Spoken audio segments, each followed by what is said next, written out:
There is a place on Earth so vast that if you crossed it by plane for 6 straight hours, you would never leave it. Not a country, not a region, a single forest. The Amazon spans roughly 5.5 million square kilometers. It produces a fifth of the planet's oxygen. It shelters a tenth of all species alive today. And it doesn't just experience weather, it makes it, drawing moisture up from the forest floor and casting it back down hundreds of kilometers away. Researchers have a name for these invisible channels: flying rivers. Some of them move more water than the Amazon River itself. But none of that is what makes this place extraordinary. What makes it extraordinary is this: somewhere within those 5.5 million square kilometers of living forest, there are human beings who have never stepped into the world beyond it. Not because they're trapped. Not because they're lost. Because they've glimpsed enough of what lies outside and chosen, deliberately, to stay away.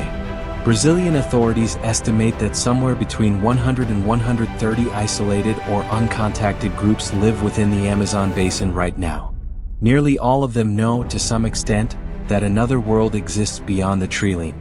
Some had contact once and pulled back. Others have never been approached at all. Every one of them is protected, by official policy, from outside contact. The body charged with upholding that protection is FUNAI, Brazil's National Indian Foundation.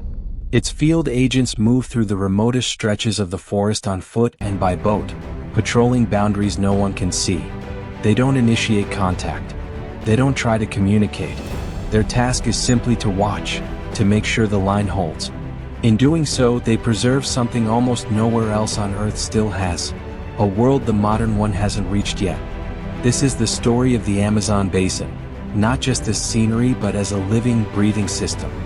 One made up of forest, river, the communities who've shaped it across millennia, and the people who, faced with everything pressing in from outside, have chosen to stay hidden within it. Before we can understand the Amazon as somewhere people live, we have to understand that it barely resembles what most people picture when they hear the word forest. Every year, roughly 180 million tons of dust blow across the Atlantic from the Sahara, carried nearly 7,000 kilometers by wind. When it settles over the Amazon, it delivers phosphorus the forest can't manufacture on its own, the mineral that keeps its soil alive. Without that dust, large stretches of the Amazon would slowly starve. The driest desert on the planet sustains the largest rainforest on it. That link, invisible, continental in scale, playing out over thousands of years, is one of the most consequential relationships on Earth, and almost nobody knows it exists. The water cycle works on a similarly hidden scale. One large Amazon tree releases over 1,000 liters of water vapor into the air daily through transpiration. Multiply that across 400 billion trees, and the forest builds its own atmospheric rivers, unseen corridors of moisture moving through the sky at altitudes of several kilometers, carrying more water than the Amazon River itself, and delivering rain to cities and farms thousands of kilometers away. The forest doesn't just receive weather, it manufactures it. This isn't one ecosystem, it's a patchwork of distinct worlds that shift within short distances. Some regions flood for months, the water climbing more than 10 meters, turning forest into something between river and sea. Fish weave between submerged tree trunks. Pink dolphins move through the flooded canopy. Fruit drops straight from branches into water where certain fish species have evolved simply to wait for it. Elsewhere, ancient white sand soils are so nutrient-poor that what grows on them looks nothing like the lush canopy nearby, sparse and low, closer to savanna than jungle. Walk 2 kilometers off course and you can cross from one of these worlds into another so different the species barely overlap. Beneath the surface lies another layer of the Amazon that took scientists generations to make sense of. Scattered across the basin, especially along old river terraces, are patches of soil unlike anything around them, darker, richer, teeming with microbial life the surrounding ground lacks. Nature didn't make this soil. People did. The civilizations that lived across the Amazon basin for thousands of years before Europeans arrived developed a method of soil making that modern agriculture still can't fully reproduce. They folded charcoal, food scraps, ash, and organic matter into the earth, creating what scientists now call terra preta, dark earth, soil so fertile and self-sustaining that it's still yielding exceptional harvests 2,000 years after the people who built it vanished. The Amazon is an untouched wilderness. It's a landscape that human hands spent millennia shaping. In many ways a garden planted by civilizations whose names have been lost to us. That history reframes everything still living inside it, including the people who remain there today. More than 300 indigenous groups call the Amazon basin home, speaking dozens of language families, not dialects of one root tongue, but entirely separate linguistic systems, as different from one another as English is from Japanese. Some live in towns and cities along the major rivers, woven into the Brazilian economy, sending children to school in Manaus or Belém, navigating the friction between tradition and the world outside. They aren't isolated. They aren't frozen in the past. They're people living in the 21st century in a place the 21st century has already reached. Others live farther up the smaller tributaries in communities the supply boats reach maybe once a month, water levels permitting, places with a generator, a satellite phone, a one-room school for every age group, and a working knowledge of the forest no university has ever formally written down. They can identify hundreds of plant species by leaf shape and scent alone. They can read river conditions no instrument built by the outside world has yet managed to detect. Their history stretches back centuries, carried entirely by word of mouth, without a single written record.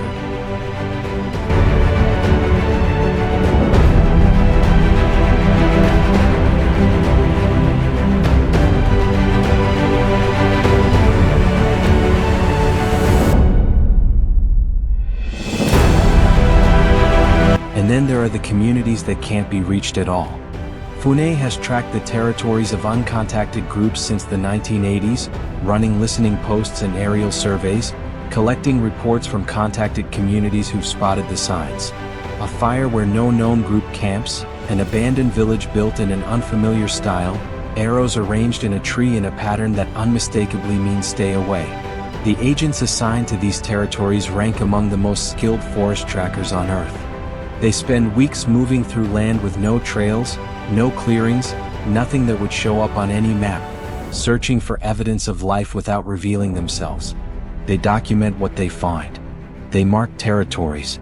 They file reports that travel to Brasilia, read by officials who will never set foot in that forest. The policy of non-contact isn't sentimental, it's epidemiological. When Europeans first arrived in the Amazon basin in the 1500s, they brought diseases, smallpox, measles, influenza, against which the indigenous population had no defense. The toll was catastrophic. Some estimates put the death rate between 70 and 90% of the pre-contact population within a single century. Whole civilizations, whole languages, whole ways of understanding the world were erased in a generation. The uncontacted groups living in the Amazon today descend from the survivors of that collapse. People who retreated so deep into the forest that disease never caught up with them. Their immune systems have no history with the outside world's everyday illnesses. A common cold can be lethal to an uncontacted community. A single encounter, even a friendly one, even a well-meaning one, can set in motion something that ends a people entirely.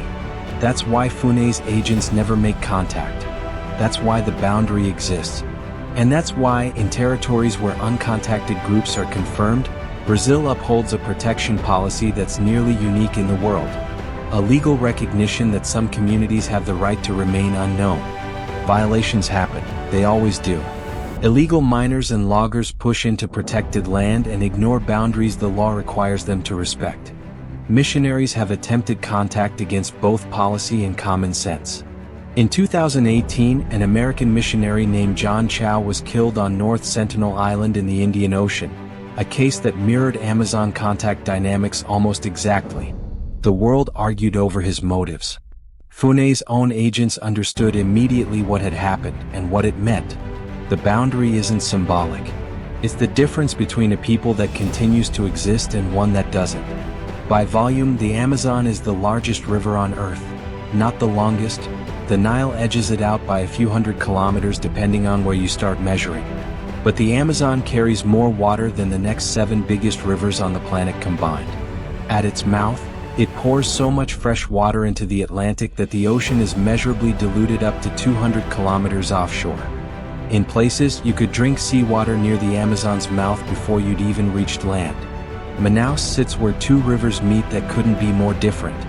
The Rio Negro arrives from the north, dark, almost black, colored like strong tea, its acidity coming from decomposing plant matter drained out of forests in Venezuela and Colombia. The Solimois comes in from the west, pale, sediment-heavy, hauling mineral runoff from the Andes. At their meeting point, the two rivers run side by side for kilometers without blending. Dark on one side, light on the other, a visible line in the water you can cross by boat and watch the color shift beneath the hull. Locals call it the meeting of the waters. Scientists call it a density and temperature differential. Both are correct. Neither quite captures what it's like to see it happen. Manaus itself is one of the more improbable cities on the planet. 2 million people in the heart of a rainforest stretching 1,000 kilometers in every direction, with no road linking it to the rest of Brazil. Everything that reaches the city, food, fuel, medicine, electronics, building supplies, comes in by river or by air. The city exists because the rubber boom of the late 1800s briefly made it one of the wealthiest places in South America. Wealthy enough to build an opera house in the middle of the jungle, using Italian marble and French ironwork shipped 7,000 kilometers upriver. The boom ended. The marble stayed. The Teatro Amazonas still stands at the center of Manaus, so ornate and so out of place that it stops visitors cold, not simply because it's beautiful, though it is, but because a European opera house at the edge of the world's largest wilderness makes no sense at all, built by people who briefly believed the Amazon could be turned into somewhere else. It couldn't. The forest is still there. So is the opera house. The two have learned to share space. Farther into the basin, the river fractures. Main channel into tributary, tributary into smaller tributary, until the waterways narrow enough that trees on either bank close overhead into a canopy, and the light on the water turns green, filtered, ancient. Follow these channels far enough and every trace of settlement disappears. What's left is river and forest, and the sound the forest makes, which is nothing like silence. It's the opposite of silence, a dense, continuous, layered noise of an ecosystem operating at full capacity.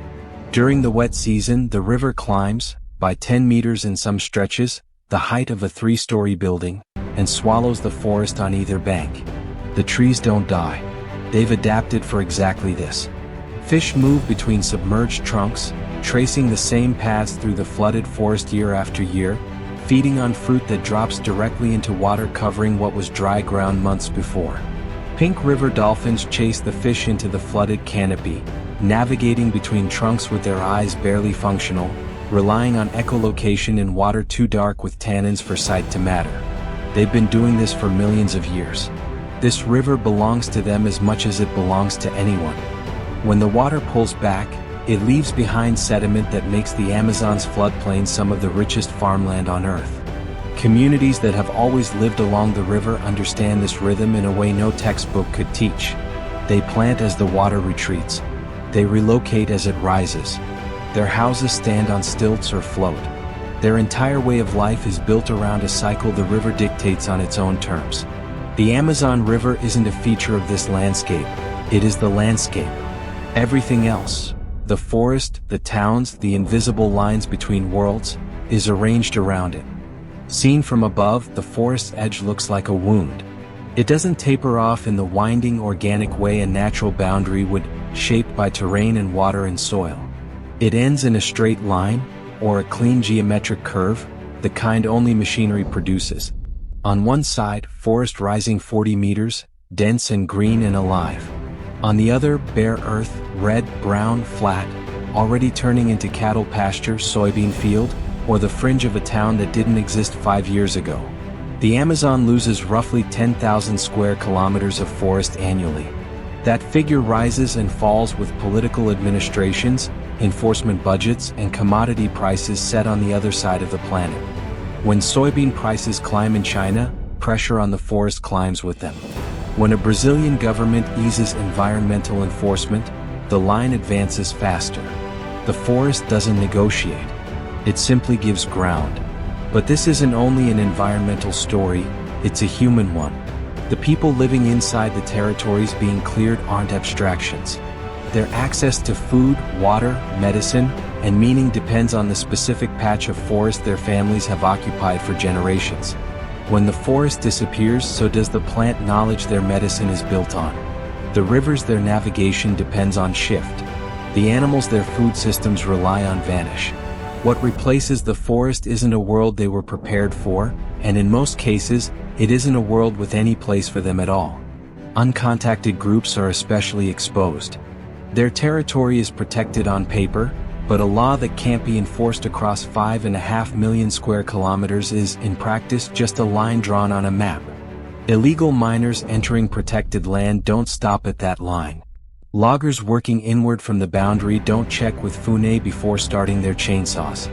In 2019, aerial photographs taken by Fune showed members of an uncontacted group standing inside territory that local authorities had cleared for development, either unaware of or indifferent to its protected status. The images showed people in a clearing, looking up at the passing aircraft. Anthropologists who studied their body language concluded they'd heard planes before. They weren't frightened. They were watchful. That image, people standing in the forest looking up at a world they've chosen not to join, is the Amazon in miniature. It's the question the forest asks of anyone looking in from outside. What does it mean to choose to stay? What do they know about the forest and about what waits beyond it that makes that choice make sense? A Fune agent who spent 20 years working these territories can't answer that. He can describe what the footprints look like. He can estimate the size of a settlement from the pattern of its clearings. He can tell you which way a group traveled from the angle of broken branches. He can't tell you what they think about the aircraft passing overhead once a year, or what stories they tell each other about the world on the other side of the tree. That knowledge is theirs. They haven't offered it. There's a kind of knowledge the Amazon holds that can't be extracted. Not the genetic material of its undiscovered species, though that's real and irreplaceable. Not the medicinal compounds in its plants, though researchers have identified hundreds of molecules with potential applications found nowhere else on Earth. Not even the carbon stored in its biomass, though releasing that carbon would accelerate climate change in ways every person on the planet would eventually feel. The knowledge that can't be taken is the knowledge of how to actually live inside it.